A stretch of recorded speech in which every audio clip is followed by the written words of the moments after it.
నమస్తే, నేను Roja. Welcome to special debate. మేము ఫండ్స్ కోసం తిరుగుతాం, నిధుల కోసం వెంటబడతాం, మేము అప్పుల కోసం కాళ్ళరిగేలా చక్కర్లు కొడతాం, దర్జాగా అడుక్కుంటాం. కానీ మీరు మాత్రం అస్సలు అడుక్కోవద్దు. దేశం పరువు తీయొద్దు. పాకిస్తాన్ ప్రధాని షహబాజ్ షరీఫ్ మాటలివి. ఇంటా బయట విమర్శలు రావడంతో కఠిన చర్యల దిశగా అడుగులు వేస్తున్నారు. విదేశాల్లో పాకిస్తాన్ పౌరుల అక్రమ వలసలు, భిక్షాటన వ్యవహారం ఆ దేశ విదేశాంగ విధానానికి, దౌత్య సంబంధాలకు తలనొప్పిగా మారింది. హజ్, ఉమ్రా యాత్రల ముసుగులో సౌదీకెళ్లి అక్కడ భిక్షాటన చేయడంపై విమర్శలు దుమారం రేపుతున్నాయి. ఇజ్జత్ కా ఇష్యూపై ఇవాళ స్పెషల్ డిబేట్. ఇప్పటికే మెక్కా, మదీనా వంటి పవిత్ర ప్రాంతాల పరిసరాల్లో భిక్షాటన, అనధికారిక విరాళాల సేకరణపై సౌదీ అరేబియా గుర్రుగా ఉంది. అత్యంత కఠినమైన జీరో టాలరెన్స్ విధానాన్ని అమలు చేస్తోంది. నిబంధనలు ఉల్లంఘిస్తే అరెస్టులు, నిర్బంధం ఖాయమంటోంది. అందుకే డిపోర్టేషన్ చర్యలు తప్పవని సౌదీలోని పాకిస్తాన్ ఎంబసీ తన పౌరులకు హెచ్చరికలు జారీ చేస్తుంది.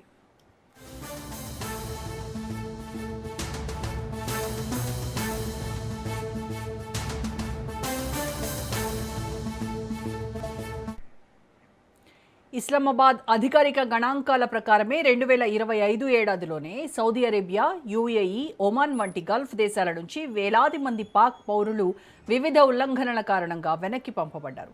ఇందులో కేవలం భిక్షాటన మాత్రమే కాకుండా వీసా నిబంధనల ఉల్లంఘన, అక్రమ నివాస కేసులు కూడా ఉన్నాయి. గల్ఫ్ సహకార మండలి దేశాల నుంచి వివిధ కారణాలతో 38,616 మంది పాకిస్తానీయులు డిపోర్ట్ అయ్యారు. వీరిలో సౌదీ అరేబియా నుంచి 27,692 మంది, యుఏఈ నుంచి 6,794 మంది, ఒమన్ నుంచి 2,537 మంది ఉన్నారు.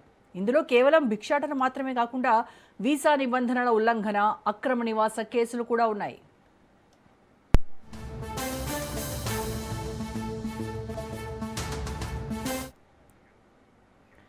విదేశాల్లో దేశ ప్రతిష్ట మసకబారుతుండటంతో పాకిస్తాన్ ఫెడరల్ ఇన్వెస్టిగేషన్ ఏజెన్సీ నిఘా పెంచింది.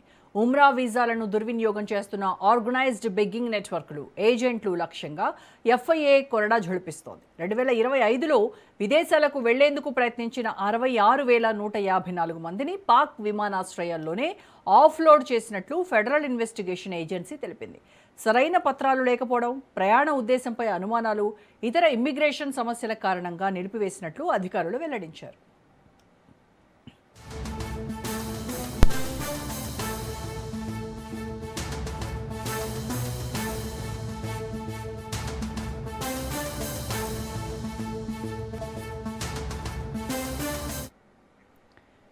మరోవైపు విదేశాలకు వెళ్లే యాత్రికులు స్థానిక చట్టాలను తప్పకుండా పాటించాలని విజ్ఞప్తి చేస్తోంది షహబాజ్ ప్రభుత్వం.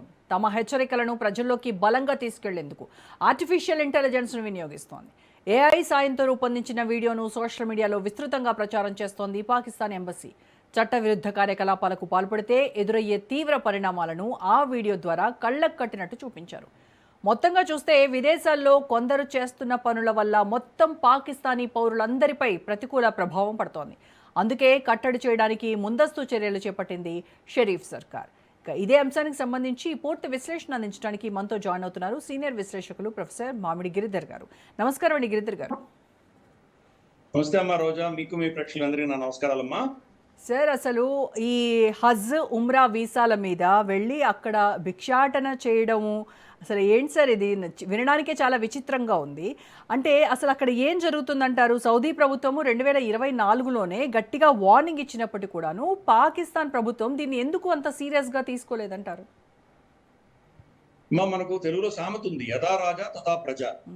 ఈ రోజు ఆ దేశంలో షహబాజ్ షరీఫ్ దగ్గర నుంచి తీసుకుని, ఆసిఫ్ అలీ జర్దారీ దగ్గర నుంచి తీసుకుని, హసీం మునీర్ దగ్గర తీసుకుని ప్రతి ఒక్కరూ మన ప్రపంచంలో పడి అడుక్కు తింటారు. కాబట్టి వాళ్ళు నేతృత్వమే అడుక్కు తింటూ ఉండగాలి, ఇంకా కింద ప్రజలు ఎందుకు అడుక్కోరు వాళ్ళు.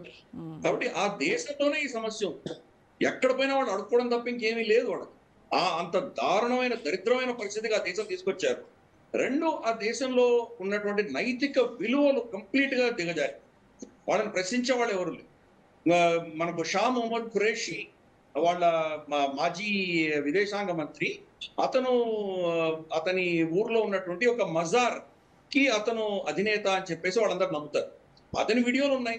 మజార్కు వచ్చిన వాళ్ళందరి దగ్గర నుంచి చేతిలోంచి పైసలు, 5 రూపాయలు 10 రూపాయలు పైసలు కూడా తీసుకుంటున్నటువంటి విజువల్స్ మనం చూసాం అక్కడ.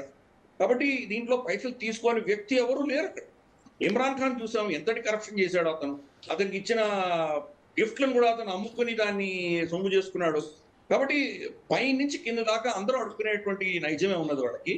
ఇందాక నువ్వు చెప్పిన దాంట్లో ఓన్లీ మనకు హజ్‌కి, ఉమ్రాకు వెళ్ళిన వీసాల గురించి మాత్రమే మాట్లాడాము మనకు. నేను యాక్చువల్లీ గల్ఫ్‌లో పని చేశాను. అక్కడ ఈవెన్ వర్క్ పర్మిట్ లో ఉన్నవాడు కూడా ఇదే చేస్తారు.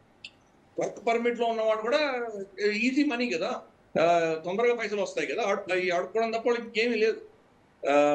ఆఖరికి మా కంపెనీలో పనిచేస్తున్నటువంటి డ్రైవర్లు పాకిస్తానీలు వాళ్ళు ఎవరైనా ఉన్నారంటే కనుక మామూలుగా అవన్నీ ఏం చేస్తామంటే వాళ్ళకి వాళ్ళ కంపెనీకి ఏదో కాంట్రాక్ట్ ఉంటుంది, దాని ప్రకారం మనకి ఇస్తుంటాం. అయినా కానీ వీళ్ళు అడుక్కుంటారు మళ్ళీ ఒక 5 రియాలు 10 రియాల కోసం అడుక్కుంటారు. కాబట్టి వాళ్ళు అడుక్కుని తినడం అన్న సంస్కృతి మరి దారుణంగా ఆ దేశంలో ఉన్నది. ఎస్పెషలీ పంజాబీ, పాకిస్తానీ పంజాబీలు ఎక్కువ అడుక్కుంటారు. పఠాన్లు కూడా చేస్తారు కానీ పఠాన్లో అంత విస్తృతంగా లేదు అది. మాక్సిమం వీళ్ళు పాకిస్తానీ పంజాబీలే ఇవన్నీ చేస్తుంటారు. ఇంత దారుణమైన పరిస్థితి అంటే ఈవెన్ చదువుకున్న వాళ్ళు కూడా ఫ్లైట్ లోనే అడుక్కోవడం మొదలు పెట్టారు. ఫ్లైట్ లో ఏమని అడుక్కుంటున్నారంటే మేము ఏదో అక్కడ మస్జిద్ కట్టబోతున్నాము, మజార్ కట్టబోతున్నాం, దానికి పైసలు ఇవ్వండి. అక్కడ తీరా చూస్తే మస్జిద్ లేదు, మజారు లేదు. దానికి స్లిప్పులు పెట్టి దానికి రిసీట్లు కూడా ఇచ్చి వాళ్ళు పైసలు అడుక్కుంటారు. ఫ్లైట్ లోనే అడుక్కుంటారు. ప్రపంచంలో ఎక్కడ లేని విడ్డూరం మనం పాకిస్తాన్ లో చూస్తాం. పిఐఏ ఎయిర్ క్రాఫ్ట్ లోనే అడుక్కుంటారు. కాబట్టి ఆ దేశంలో ఒకటి విపరీతమైనటువంటి పేదరికంలోకి వెళుతోంది. ప్రజలందరూ కూడా పేదరికంలో వెళ్తున్నారు. 40% పావర్టీ లైన్ దాటి కిందికి వెళ్ళిపోయారు, పేదరికం లైన్ దాటి కిందికి వెళ్ళిపోయారు. 2 నైతిక విలువలు కంప్లీట్ గా సర్వనాశనమైనవి. ఈ 2 అంశాల దృష్ట్యా ఈ రోజు మనం పాకిస్తాన్ ప్రజలందరూ ఇలా చేయడం మనం చూస్తున్నాము. యూరోప్ లో కూడా అదే చేస్తారు వాళ్ళు, యూకేలో అదే చేస్తారు. కాకపోతే అక్కడ కొంత లిబరల్ గా ఉంటాయి కాబట్టి ఆ దేశాలు వాళ్ళని చూసి చూడనట్టు వదిలేస్తుంటారు. కానీ గల్ఫ్ దేశాలు మాత్రం చాలా కఠినంగా వీళ్ళ మీద ఆంక్షలు విధించి వీళ్ళని పట్టి డిపోర్ట్ చేయడమే కాదు, వాళ్ళ వీసాల మీద స్టాంప్ వేస్తున్నారు. మళ్ళీ వాళ్ళు ఉమ్రా కానీ హజ్ కానీ ఇంకే పని కోసరం కానీ మళ్ళీ ఆ దేశానికి తిరిగి రాకుండా వాళ్ళ మీద స్టాంప్ వేసి పంపిస్తున్నారు. అంత కఠిన వ్యవహరిస్తుంది. యుఏఈ అయితే కనుక పాకిస్తానీల పట్ల చాలా కఠినమైనటువంటి నిర్ణయం రీసెంట్ గా ఇంకా ఎక్కువ తీసుకుంది. వాళ్ళ బిజినెస్ వాళ్ళకు కూడా వీసాలు ఇవ్వడం మానేసి. గతంలో బిజినెస్ మెన్ వచ్చేవాళ్ళు, వాళ్ళు ఇక్కడ దుబాయ్ లో వాళ్ళకి బిజినెస్ ఉండేది, పాకిస్తాన్ లో బిజినెస్ ఉండేది, వాళ్ళ కుటుంబం దుబాయ్ లో చదువుకునే వాళ్ళు, ఇక్కడ ఉంటుండేవాళ్ళు, వస్తూ పోతూ ఉండేవాళ్ళు. వాళ్ళకు కూడా వీసాలు డినై చేసి. సో అందుకని ఆ దేశంలో ఉన్నటువంటి నైతిక పతనం ఏ స్థాయిలో ఉందో ఈ రోజు అన్ని దేశాలు కూడా గుర్తించి అన్ని దేశాలు కూడా వాళ్ళు తిరస్కరిస్తున్నారు. సో మీరు చెప్పిన దాన్ని బట్టి చూస్తే పాకిస్తాన్ పాలకుల నుంచి ప్రజల వరకు వాళ్ళ డిఎన్ఏలోనే ఉంది ఈ అడుక్కోవడం అనేది అంటారు. అయితే ఇక్కడ బ్లెస్సింగ్ ఇన్ డిస్గైజ్ ఏంటంటే ఇప్పుడు పాలకులు ఏం చెప్తున్నారంటే, అరే బాబు మీరు అడుక్కోకండి, మేము అడుక్కుంటున్నాము, మేము అడుక్కొస్తే మీకు పెడతాము, మీరు కాస్త మా పరువు నిలబెట్టండి అని అడుక్కునేటువంటి స్థాయికి పాలకులు వచ్చారు. ఎందుకంటే అక్కడ పాకిస్తాన్ ఎంబసీ ఏఐ వీడియోలు చేసి మరి అరెస్ట్ అవుతారు జాగ్రత్త అని వార్నింగ్ ఇచ్చి సోషల్ మీడియాలో పోస్ట్ చేసేటువంటి పరిస్థితి వచ్చిందంటే ఎంత సీరియస్గా ఉందో మ్యాటర్ అర్థమవుతుంది సార్ మనకి. కరెక్ట్. దానివల్ల వాళ్ళ మీద ఎటువంటి ప్రభావం ఉండదు. ఇన్ఫాక్ట్ అక్కడ అడుక్కు తింటున్న వాళ్ళని ఎవరినైతే డిపోర్ట్ చేశారో వాళ్ళకి పాకిస్తాన్ లో పక్కా ఇండ్లు ఉన్నాయి, కార్లు ఉన్నాయి, బాగా సంపన్నులు, అంటే మరీ రిచ్ అంటే అని చెప్పలేం కానీ మనం అప్పర్ మిడిల్ క్లాస్ కుటుంబంలో ఉన్న వాళ్ళు అక్కడ అడుక్కుంటూ వాడు పట్టుబడి వాళ్ళు డిపోర్ట్ అయిన వాళ్ళు ఉన్నారు. సో కాబట్టి అటువంటి పరిస్థితి. 2 ఇప్పుడు కొత్తగా ఏం చేశారంటే అడుక్కుంటున్నప్పుడు వాళ్ళని ఎవరైనా అడ్డుకుని వాళ్ళని ఎందుకు అడుక్కుంటున్నావు, నువ్వు ఏ దేశం నుంచి వచ్చావంటే భారతదేశం నుంచి వచ్చానని చెప్తున్నారు. వాళ్ళు వీసా అమ్మేట్టుగా ఎవరు అడగరు కదా, ఫస్ట్ భారతీయులు అని చెప్తున్నారు. సో భారతదేశాన్ని బద్నాం చేసేటువంటి ప్రయత్నం చేస్తుంది. గత సంవత్సరం ఉమ్రా హజ్కి సంబంధించి కోటాలు నిలిపేసి మనకు సౌదీ అరేబియా ఉమ్రా ఆపేసి, ఈవెన్ భారతదేశం పౌరులకు కూడా వాళ్ళు ఆపేశారు కొంతకాలం, 1 నెల 2 నెలలు ఆపేసి తర్వాత మళ్ళీ క్లిక్ చేసి. కాబట్టి ఈ యొక్క ట్రిక్ అన్నది వాళ్ళు ప్రపంచవ్యాప్తంగా చేస్తుంటారు. పాకిస్తానీ అని వాళ్ళు చెప్తే కనుక వాళ్ళని ఎవరు పట్టించుకోరు. వాళ్ళ బ్రాండ్ వాల్యూ అంత అతి దారుణంగా ఉంది. మనం లండన్ లో కానీ, ప్యారిస్ లో కానీ, మనకు యుఎస్ఏలో కానీ, జర్మనీలో కానీ, ఆఖరికి ఈవెన్ మనం దీంట్లో కూడా మనం ఈవెన్ గల్ఫ్ లో కూడా చూస్తే గాను, వెస్ట్ ఏషియాలో కూడా చూస్తే పాకిస్తానీ హోటల్ పేర్లు అన్ని కూడాను మన పేర్లతోనే ఉంటాయి. తాజ్ హోటల్స్ ఉంటాయి, లేదా ద రాజ్ అన్న పేరు ఉంటాయి, ద థార్ అని పేరు ఉంటుంది, లేదా పంజాబీ రెస్టారెంట్ అని ఉంటుంది, కాశ్మీరీ జైకా అని ఉంటుంది. కాబట్టి ఇటువంటి పేర్లు పెడతారు. అంటే ఎక్కడ కూడా పాకిస్తానీ పేరు ఉంది. రావి అని ఉంటుంది. రావి అని అన్నది మనకు కూడా ఉంది, రావి వాళ్ళకు కూడా ఉంది, నది. ఝేలం అని పేరు. అందుకని ఇవన్నీ భారతీయ పేర్లు పెట్టుకొని నడిపిస్తారు. అది ఇండియన్ రెస్టారెంట్, ఇండియన్ క్విజిన్ అని రాస్తారు. Indian restaurant right, Indian cuisine అని రాదు. అంటే మన ఇవే అమ్ముతున్నట్టు వాడు అక్కడ చూపిస్తాడు, బిర్యానీ ఇవన్నీ అమ్ముతున్నట్టు చూపిస్తాడు. పాకిస్తానీ అని పేరు పెట్టుకుంటే కనుక ఎవడు వెళ్ళక, అంత వాడు బ్రాండ్ వేగంతో దారుణంగా ఉంది. కాబట్టి వీళ్ళు అడుక్కునే వ్యవహారం ఈ రోజు కాదు, చాలా కాలంగా ఉంది. అందుకనే వాళ్ళు భారతీయులు అంటే కనుక అంత ఈర్ష, సూయ, హేట్రెడ్ అన్నది విపరీతంగా నరనరాల్లో మనం చూస్తాం. ఆ వాళ్ళకి ఎటువంటి నైతిక అంటే మారల్ కంపల్షన్స్ అనేవి అంటాం కదా మనం, వాటి ఏమీ లేవు వాళ్ళకు. నిర్లజ్జగా ఎక్కడికి పైన ఇదే చేస్తుంటారు వాళ్ళు. దారుణమైన పరిస్థితి. ఈ రోజు వాటి మీద కఠినమైన చర్యలు తీసుకుంటోంది ఆ ప్రభుత్వాలన్నీ తీసుకుంటున్నాయి. వీళ్ళకి వార్నింగ్ ఇచ్చారు, మీరు కానీ ఇటువంటి వాళ్ళని పంపిస్తే కనుక మీ కోటాలన్నీ మేము ఆపేస్తామని బెదిరించారు. కాబట్టి ఆ భయం పట్టుకుంది ఈ రోజు పాకిస్తాన్ ప్రభుత్వానికి. పాకిస్తాన్ ప్రభుత్వంలో వాళ్ళ వాళ్ళ ఆర్థిక వ్యవస్థ ఎలా ఉందంటే, ఈ రోజు వాళ్ళకు వస్తున్నటువంటి ఫారెన్ ఎక్స్చేంజ్ రిజర్వ్స్ ఏవైతే వస్తున్నాయో, నార్మల్ గా ఏ దేశానికి కనుక వాళ్ళ దేశంలో వాళ్ళు ఏవైతే ఎగుమతి చేస్తారో, ఎక్స్పోర్ట్స్ చేస్తారో, దాని నుంచి వాళ్ళు ఫారెన్ ఎక్స్చేంజ్ సంపాదించారు. మన దేశం కూడా చాలా ఎక్స్పోర్ట్ చేస్తున్నాము, దాని ఆధారంగా మనకు ఫారెన్ ఎక్స్చేంజ్ రిజర్వ్స్ వస్తున్నాయి.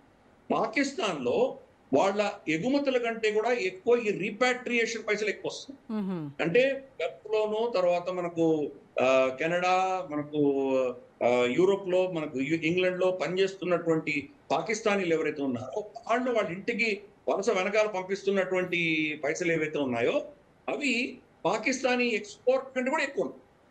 అందుకని వీళ్ళకి ఆ భయం పడుతుంది.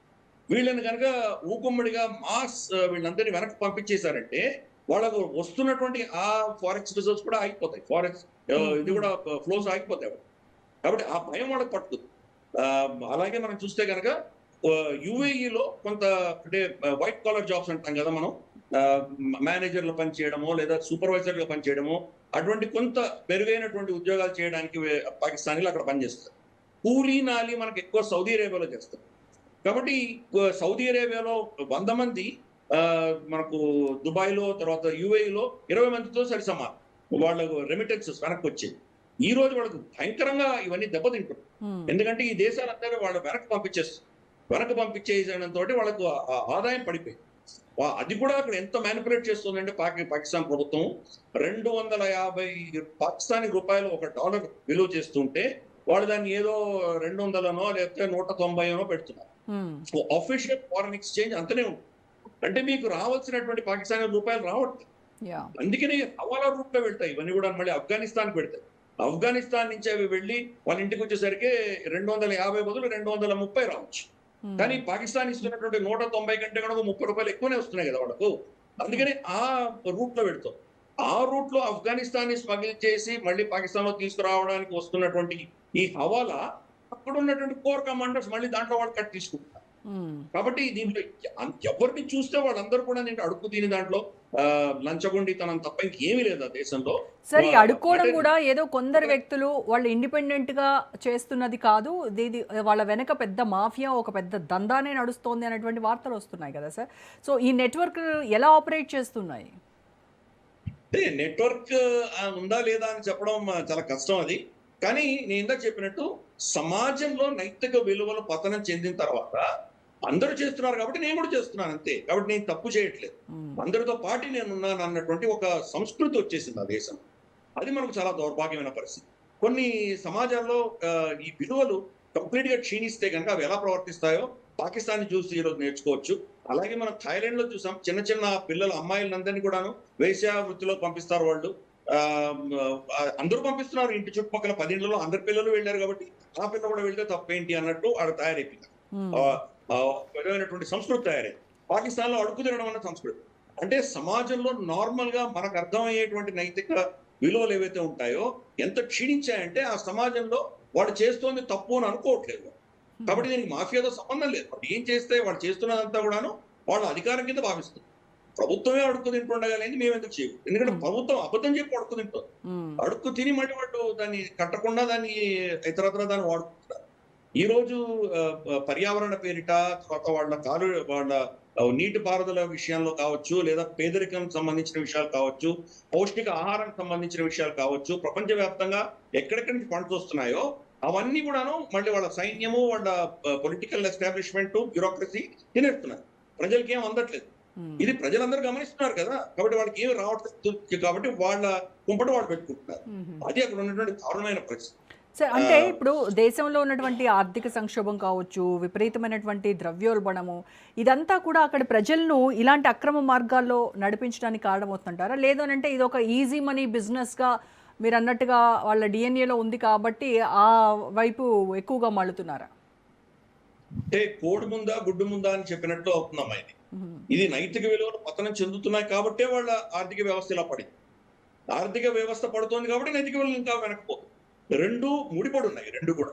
మనం చూస్తే కనుక గతంలో వాళ్ళ ఏమంటారంటే ప్రాజెక్ట్స్ అన్ని ఏవైతే ఇన్వెస్ట్ చేస్తామని వాళ్ళు తినేశారు పైసలు, దానివల్ల ఈ రోజు వాళ్ళకి నీటి సరఫరా సరిగా లేదు. మన మీద పడి ఏడుస్తున్నారు, వాటర్ ట్రీటీ మనం ఏదో ఆపేసామని చెప్పి భయపడుతున్నారు. కానీ మొన్న గేట్స్ అన్ని వదిలేసాం. ఎందుకంటే వర్షం వచ్చినప్పుడు మనం ఆపలేం కదా, దాన్ని ఆపామంటే మన డ్యామ్ కూడా కొట్టుకుపోతాయి. కాబట్టి వదలక తప్పదు. వరదలు వచ్చినప్పుడు నీళ్లు వదలక తప్పదు. నీళ్లు వదిలితే పాకిస్తాన్ లో ఆ నీళ్ళని ఆపుకోవడానికి వాళ్ళ దగ్గర ఇన్ఫ్రాస్ట్రక్చర్ లేదు. కానీ పేరుకి వాళ్ళు పైసలు తీసుకున్నారు, భారతదేశం నుంచి తీసుకున్నారు, వరల్డ్ బ్యాంక్ నుంచి తీసుకున్నారు, ప్రపంచం నుంచి పైసలన్నీ తీసుకుని వాళ్ళు దాన్ని ఏం ఖర్చు పెట్టలేదు. కాబట్టి నైతిక విలువలు పతనం చెందాయి కాబట్టి వాళ్ళు ఆర్థిక వ్యవస్థని సరిగా చూసుకోలేకపోయారు. ఈ రోజు ఆర్థిక వ్యవస్థను సరిగా చూసుకోవట్లేదు కాబట్టి ఇంకా దాన్ని అధపాతాళంలోకి వెళ్తుంది. ఈ రెండు ముడిపడి ఉంది. ఏది ముందు ఏది వెనక అని చెప్పడం చాలా కష్టం. కంటిన్యూస్ ఈ రెండు కలిసే పనిచేస్తున్నాయి. వాళ్ళ ఆర్థిక వ్యవస్థ కుప్పకూడడానికి కారణం ఇదే.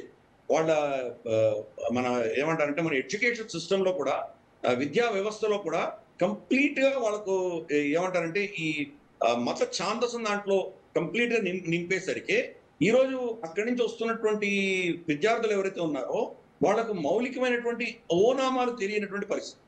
అందుకనే విదేశాల్లో వాళ్ళకు ముందర వాళ్ళని గౌరవించేవాళ్ళు. ఎస్పెషల్లీ ఫర్ ఇన్స్టెన్స్ అక్కడి నుంచి వచ్చే ఇంజనీర్స్ కానీ డాక్టర్స్ కానీ గౌరవం ఉంది. ఈ రోజు వాళ్ళకి గౌరవం లేదు, వాళ్ళని ఎవరిని తీసుకోవడానికి సిద్ధపడట్లేదు.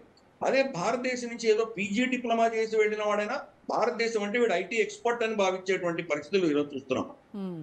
కాబట్టి ఈ యొక్క ఏంటి ఆ దేశం యొక్క డిఎన్ఏ అందామా, దేశం యొక్క వాళ్ళ యొక్క ఏమంటారంటే బ్రాండ్ వాల్యూ అన్నది కంప్లీట్ గా పడిపోయింది. కంప్లీట్ గా పడిపోవడానికి రెండు కారణం. ఆర్థిక వ్యవస్థని వాళ్ళు కరప్షన్ తోటి కుప్పకూల్చడము, దానివల్ల అప్పటికే నైతికంగా చాలా పతనం చెందినటువంటి సమాజం ఇంకా పతనం చెందడం, ఇవన్నీ కూడాను ఒకటి తోడై ఆ దేశాన్ని అధపాతాళంలోకి తీసుకెళ్తాయి. సార్ ఇట్లా వేల మందిని డిపోర్ట్ అవుతా ఉంటే రేపు నిజంగా కూడా ఉద్యోగాల కోసమో వ్యాపారం కోసమో పక్కన గల్ఫ్కి వెళ్ళాలి అనుకునేటువంటి పాకిస్తానీల పరిస్థితి ఏంటి సార్? వాళ్ళకి మరీ ఈ వీసాలు రావడం కష్టమైపోదంటారా? కరెక్ట్. అది అందుకనే ఈ రోజు మనం చూస్తే యూరోప్ పెడుతున్నారు వీళ్ళందరూ కూడా. ఇల్లీగల్ గా యూరోప్ పెడుతున్నారు. ఇక్కడ నుంచి టర్కీకి పెడతారు, ఆఫ్ఘనిస్తాన్ నుంచి అలా దాటుకుంటూ వెళ్ళడం, లేదా ఇక్కడ మనకు ఆఫ్రికాకి వెళ్ళి ఆఫ్రికాలో పోర్టలో వాళ్ళు వెళ్ళడం యూరోప్ కి. దాంట్లో చనిపోతున్నటువంటి వాళ్ళు కూడా పాకిస్తానీలు ఎక్కువ శాతం చనిపోతున్నారు. ఆఫ్రికన్స్ తో పాటు వీళ్ళు కూడా పెడుతున్నారు. ఇల్లీగల్ ఇమిగ్రేషన్ విపరీతంగా పెరిగింది. ఎంతమందిని వీళ్ళు గల్ఫ్ నుంచి డిపోర్ట్ చేస్తున్నారో అంతకు మూడింతలు ఇక్కడి నుంచి ప్రతి సంవత్సరం పెడుతుంది. చదువుకున్న వాళ్ళు వెళ్ళిపోతారు. పోస్ట్ గ్రాడ్యుయేట్స్ ఈ ఇల్లీగల్ గా పెట్టేటువంటి పరిస్థితులు చూస్తున్నాం. కెనడాకు వెళ్తారు, కెనడా నుంచి వాళ్ళు ఎలా అమెరికాకు వెళ్తున్నారో అవన్నీ చూస్తాం మనం. అలాగే మెక్సికో నుంచి వెళ్ళడం, అక్కడ సొరంగ ఏదో చిన్న చిన్న గుంటలు ఉంటాయి, వాగులు ఉంటాయి, దాంట్లో నుంచి చూసుకొని వెళ్ళిపోవడం, ఇటువంటివన్నీ వీడియోస్ చాలా చూసాం. కాబట్టి వాళ్ళు ఆ దేశంలో ఏమీ లేదు, భవిష్యత్తు లేదు అని ప్రజలు నిర్ణయించుకున్నారు. కాబట్టి వీలైనంత వరకు వాళ్ళు వెళ్ళిపోయే ప్రయత్నమే చేస్తున్నారు. వెళ్ళలేనటువంటి వాళ్ళు, గతి లేనటువంటి వాళ్ళు అక్కడ ఉండిపోతున్నారు తప్పితే అవకాశం దొరికితే వెళ్ళిపోతున్నారు. ఇప్పుడు గల్ఫ్ లో వాళ్ళకి అవకాశాలు ఉన్నాయి కాబట్టి ఇంతకాలం పెడుతుంది. గల్ఫ్ లో ఈరోజు అవకాశాలు తగ్గిపోతున్నాయి కాబట్టి యూరోప్ పెడుతున్నారు. ఆఫ్రికాలో ఉన్నారు చాలా మంది, కెనడా అంతా నిండిపోతున్నారు. కాబట్టి ప్రపంచంలో ఎక్కడ ఆపర్చునిటీ అక్కడ వెళ్ళిపోతారు. ఏం మన భారతదేశం మనం ఎంత అనుకుంటున్నాం? వాళ్ళు ఇల్లీగల్ గా చాలా మంది మన దేశంలో వచ్చారు ఆల్రెడీ కూడా. వాళ్ళు బంగ్లాదేశ్ గుండా వచ్చి ఉండొచ్చు, నేపాల్ గుండా వచ్చి ఉండొచ్చు. మనకు తెలుసు కదా, సీమా హైదర్ అన్న ఒక అమ్మాయి పిల్లలతో సహా వచ్చేసింది నేపాల్ నుంచి. ఇక్కడ ఎవరినో పెళ్లి చేసుకుని, సచిన్ అన్న అబ్బాయిని పెళ్లి చేసుకొని ఇక్కడ సెటిల్ అయిపోయింది కదా. ఎలా వచ్చిందా? మనకు ఏజెన్సీస్ తెలిసేసరికి చాలా కాలం పట్టింది. కాబట్టి అలా మనకు ఓపెన్ బార్డర్స్ ఉన్నటువంటి దేశాల నుంచి చాలా సునాయాసంగా రావచ్చు. వాళ్ళకు సార్క్ వీసాలు ఉంటాయి కాబట్టి పాకిస్తాన్ నుంచి నేపాల్కి వెళ్ళి నేపాల్ నుంచి రావచ్చు. మన దేశంలో చాలా మంది ఉన్నారు. ఇన్ఫాక్ట్ భారత ప్రభుత్వం గతంలో యాక్చువల్ గా ఒక జాబితా వాళ్ళ లిస్ట్ ఒక స్టాటిస్టిక్స్ ఇచ్చారు. ఎన్ని వేల మంది మన దేశంలో వీసాలు అయిపోయిన తర్వాత ఈ రోజు ఎక్కడున్నారో తెలియకుండా మాయమైపోయినటువంటి వాళ్ళ సంఖ్య వేల సంఖ్యలో. గతంలో క్రికెట్ మ్యాచ్లు జరిగేవి, దానికి వచ్చేవాళ్ళు.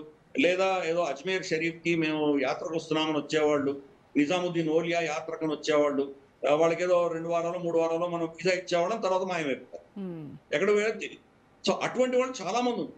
ఆపరేషన్ సింధూర్ అప్పుడు చాలా మందిని పట్టుకొని మళ్ళీ వెనక్కి పంపించగలిగాం గానీ, అది కంప్లీట్‌గా మనం ఇక్కడ సెటిల్ అయిపోయినటువంటి వేలాది మందిని మనం కంప్లీట్‌గా ఐడెంటిఫై చేసి పంపించలేకపోతున్నాం. కాబట్టి వాళ్ళు వీసాలతో సంబంధం లేకుండా వాళ్ళు పాకిస్తాన్ వదిలేసి ఏ దేశం దొరికితే ఆ దేశానికి పెడుతున్నారు వాళ్ళు. కాబట్టి వీసాలు రాకపోవడం అనేది వాళ్ళకి ఆఫ్ కోర్స్ చాలా పెద్ద దెబ్బనే అది. వాళ్ళ ఫారెక్స్ ఇన్‌ఫ్లోస్ దెబ్బతింటున్నాయి వాళ్ళకు. దానివల్ల ఇబ్బందులు ఉన్నాయి. కానీ అక్కడ ఉన్నటువంటి పాలకులు ఎలా ఉన్నారంటే, దేశం గొడ్డుపోయినా, దేశం నాశనం అయిపోయినా దాంట్లోంచి వాళ్ళకేం వస్తుందని చూస్తున్నారు. మనకు తెలుగులో సామెత ఉంది కదా, శవాల మీద బొరుగులు ఏరుకునే వాళ్ళు అంటాం కదా, ఆ పని చేస్తున్నారు. ముందరే దేశం ఇంత దరిద్రంలో ఉంది. ఆ దరిద్రంలో ఉన్నటువంటి దేశాన్ని మనం ఏమైనా కాపాడదామా, ఆదుకుందామా, 4 పైసలు ఇన్వెస్ట్మెంట్ తీసుకొద్దామా, ఇక్కడ ఏమైనా వాణిజ్యం పెంచే దిశగా చేద్దామా అని అక్కర్లేదు. ఈ దరిద్రంలో ఈ యొక్క కరెన్సీ మ్యానిపులేషన్ కావచ్చు, లేదా ఈ హ్యూమన్ ట్రాఫికింగ్ లో కావచ్చు, అన్నింటిలో వాళ్ళు పైసలు దుడ్డుకుంటున్నారు. సో అందుకనే అక్కడ ఉన్నటువంటి పరిస్థితి వాళ్ళు చేజారిపోతుంది.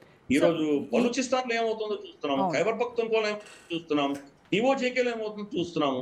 ఒకప్పుడు పీఓజేకే భారతదేశానికి వ్యతిరేకంగా పాకిస్తాన్ కి వాళ్ళు వెన్నెముకగా నిలబడినటువంటి ప్రాంతమే కదా. ఎంతమంది అక్కడి నుంచి ఉగ్రవాదులు మన దేశంలో వచ్చి పోరాటం చేసి ఇక్కడ చనిపోయారు. వాళ్ళకు గన్నులు ఇచ్చారు, అప్పుడు వాళ్ళని అందరినీ ట్రైనింగ్ ఇచ్చి పంపించారు వాళ్ళు పీఓజేకే వ్యక్తులందరినీ. ఎవరినైతే మన భారత పౌరులు అనుకుంటున్నామో వాళ్ళు భారతదేశానికి హిందువులకు వ్యతిరేకంగా ఎంత విధ్వంసం సృష్టించారు వాళ్ళ గతంలో. ఈ రోజు వాళ్ళనే టెర్రరిస్టులు అంటున్నారు. ఎందుకు? వాళ్ళ మౌలికమైనటువంటి అవసరాలు తీర్చలేనటువంటి పరిస్థితుల్లో ఈ రోజు వాళ్ళ కేంద్ర ప్రభుత్వం ఉంది కాబట్టి. వాళ్ళకి ఆహారం లేదు, వాళ్ళకు పిల్లలకి పాలు ఇవ్వట్లేదు. చిన్న చిన్న పిల్లలు ఏడుస్తున్నారు, నాకు పాలు కావాలని. ట్రక్కులు ఆపేస్తున్నారు. ఆ మొత్తం ఉన్నటువంటి ఆ దేశంలో ఉన్నటువంటి ప్రొడక్షన్ అంతా కూడాను వాళ్ళ సైన్యము, తర్వాత వాళ్ళ బ్యూరోక్రసీ, వాళ్ళ పొలిటీషియన్స్ తీసేసుకుంటున్నారు. వాళ్ళ వీడియోస్ కూడా చూస్తే కానీ చాలా విడ్డూరంగా ఉంటాయి. నేను పరాఠా తినను అంటుంది ఒక అమ్మాయి చాలా హై సొసైటీ నుంచి వస్తుంది. ఆ అమ్మాయి తినేటువంటి స్టఫ్ అంతా కూడా అమెరికా, యూకే తయారయ్యేటువంటి స్టఫ్ తింటుంది. అంటే ఎంత పేదరికం ఉందో అంత విచ్చలవిడితనం కూడా ఆ దేశంలో. సో ఒక వర్గం వచ్చేసి బాగా దీన్ని సంపాదించుకుంటున్నాయి, విపరీతంగా వాళ్ళు వేల కోట్ల రూపాయలు దండుకుంటున్నారు. మిగతా సమాజం అంతా కూడా అంత పాతాళంలో ఉంది. సో ఓవరాల్ గా ఈ పాకిస్తాన్ దేశపు అప్రతిష్ట ఏదైతే ఉందో, దిగజారుతున్నటువంటి వీళ్ళ ప్రతిష్ట ఏదైతే ఉందో, ఇది ప్రపంచవ్యాప్తంగా అందరికీ తెలిసిపోయి అన్ని దేశాలు ఇప్పుడు యుఏఈ కావచ్చు, సౌదీ కావచ్చు, యూరప్ కావచ్చు, ఆఫ్రికా కావచ్చు, భారత్ కావచ్చు, ఇవన్నీ కూడా వీసాలు ఇంకా కఠినతరం చేస్తే, నిబంధనలు ఇంకా స్ట్రిక్ట్గా చేస్తే కనుక అది ఇప్పటికే అధపాతాళంలో ఉన్న ఆర్థిక వ్యవస్థతో అతలాకుతలమవుతున్నటువంటి పాకిస్తాన్ ప్రభుత్వానికి ఇంకా తీవ్ర నష్టం వాటిల్లేటువంటి ప్రమాదం లేదంటారా? తప్పకుండా ఉందమ్మా. ప్రభుత్వం చాలా కష్టపడుతుంది, ఆ ప్రభుత్వం నష్టపోతుంది, ఆ ప్రజలు నష్టపోతారు. కానీ ఆ ప్రభుత్వాన్ని నడిపిస్తున్నటువంటి శక్తులు దానివల్ల లాభపడతారు. ఆ దేశ దరిద్రం ఆధారంగా వాళ్ళు లాభపడతారు. మన ఆపరేషన్ సింధూర్లో మనం వెళ్ళి వాళ్ళని చావచితగా వాదాం, అవునా? వాళ్ళకి కనీసం అంటే ఒక 10-15 బిలియన్ డాలర్ల నష్టం వాళ్ళకు ఇచ్చాం మనం. వాళ్ళ ఎయిర్ బేస్లన్నీ నష్టమైనాయి, వాళ్ళ హ్యాంగర్లన్నీ నష్టమైనాయి. కానీ అసీం మునీర్ ఫీల్డ్ మార్షల్ అయిపోయాడు. తర్వాత వరల్డ్ బ్యాంక్ నుంచి, ఐఎంఎఫ్ నుంచి, అమెరికా నుంచి, చైనా నుంచి, సౌదీ అరేబియా నుంచి వాళ్ళకి కనీసం అంటే ఒక 60-70 బిలియన్ డాలర్ వాళ్ళకి ఉచితంగా వచ్చింది. ఆ పైసలు వాళ్ళు ఎప్పుడు తిరిగి ఇచ్చేటువంటి పరిస్థితే లేదు. మన దగ్గర 15 బిలియన్ డాలర్ల నష్టం వస్తే యుద్ధంలో అంతకు 3-4 రెట్లు వాళ్ళకి పైసలు వచ్చినాయి. ఆ పైసలు ఎక్కడికి పెడితే ప్రజలకైతే వెళ్ళట్లేదు కదా. అవన్నీ అసీం మునీర్ కుటుంబం ఆల్రెడీ అమెరికన్ సిటిజన్షిప్ తీసుకొని అక్కడ కూర్చున్నారు, వాళ్ళకి వెళ్ళిపోతాయి. ఇంకెవరికో కెనడాలకు వెళ్తాయి. ఇమ్మీడియట్ గా మనం చూస్తే కానీ రియల్ ఎస్టేట్ ప్రైసెస్ అన్ని లండన్ లో కానీ, కెనడాలో కానీ, దుబాయ్ లో కానీ రియల్ ఎస్టేట్స్ పెరిగిపోతాయి. ఈ పైసలన్నీ అక్కడ మారిపోతాయి కదా. కాబట్టి ఆ దేశం దరిద్రంలో ఉండి, దేశ నష్టంలో ఉండి, కష్టాల్లో ఉన్నప్పుడే వీళ్ళు దాన్ని సొమ్ము చేసుకుంటారు. దేశ దరిద్రాన్ని వీళ్ళు సొమ్ము చేసుకుంటారు. కాబట్టి అటువంటి దౌర్భాగ్యపు దేశాన్ని ఎవరు కాపాడగలరు, ఎవరు బాగు చేయగలరు? అంటే ఇస్లామాబాద్ ప్రభుత్వం దగ్గర దీన్ని అంటే అధిగమించాలంటే ఒక పక్కా ప్లాన్ ఏం లేదంటారా? వాళ్ళ అధిగమించాలని అనుకుంటున్నారా ఫస్ట్ వాళ్ళు? వాళ్ళలో భావదారిద్ర్యం ఉంది కదా. నేను బాగుంటే చాలు, మా కుటుంబం బాగుంటే చాలు. ఆవిడ మరియం నవాజ్ ఉంది. తర్వాత మనకు అంటే చీఫ్ మినిస్టర్ మన నవాజ్ షరీఫ్ కూతురు ఉంది. ఆ అమ్మాయి ఈరోజు పంజాబ్ చీఫ్ మినిస్టర్. అమ్మాయి ప్రైవేట్ జెట్ కొనుక్కొని తిరుగుతోంది ఆవిడ. ఆ దేశంలో పింగం మెతుకులు లేవు. వాళ్ళకి గోధుమలు ఇంపోర్ట్ చేసుకుంటున్నారు. సస్య శ్యామలమైనటువంటి పంజాబ్ భూమి, 5 నదులతోటి తడిచినటువంటి పునీత భూమి అది. అక్కడ ఈ రోజు వాళ్ళు ఆహారం లేక వాళ్ళు ఇంపోర్ట్ చేసుకునే దరిద్ర పరిస్థితి పట్టింది. ఈవిడేమో ప్రైవేట్ జెట్ లో తిరుగుతుంటుంది ఈవిడ. సో కాబట్టి అటువంటి వాళ్ళని ఏం బాగు చేయగలం మనం? సో ఆ దేశంలో ఆ దేశం యొక్క పరిస్థితులని చక్కబెట్టాలి అని ఎవరికీ లేదు. నేను 4 సంవత్సరాలు అంటే ఈ 4-5 సంవత్సరాల్లో నేను ఎంత వెనకేసుకుంటాను. అదే ఈరోజు వాళ్ళు ఆర్మీ చీఫ్స్, దేశం నడిపించేది ఎప్పుడు ఆర్మీ చీఫ్. అందరూ ఊరికే ఎవరినో ప్రైమ్ మినిస్టర్ పెడతారు కానీ ప్రైమ్ మినిస్టర్ ఎటువంటి పవర్స్ ఉందో మనకు అది తెలిసిన విషయం. మాజీ ఆర్మీ చీఫ్ అయినా ఈరోజు పాకిస్తాన్ లో ఉన్నాడు. ఎవరు లేరు, అందరూ వెళ్ళిపోయారు. కమర్ జావేద్ బాజ్వా ఎక్కడో లండన్ వెళ్ళిపోయాడు, ఇంకెవరో ముషరఫ్ దుబాయ్ వెళ్ళిపోయాడు, రాహిల్ షరీఫ్ ఎక్కడో కెనడాకు వెళ్ళిపోయాడు.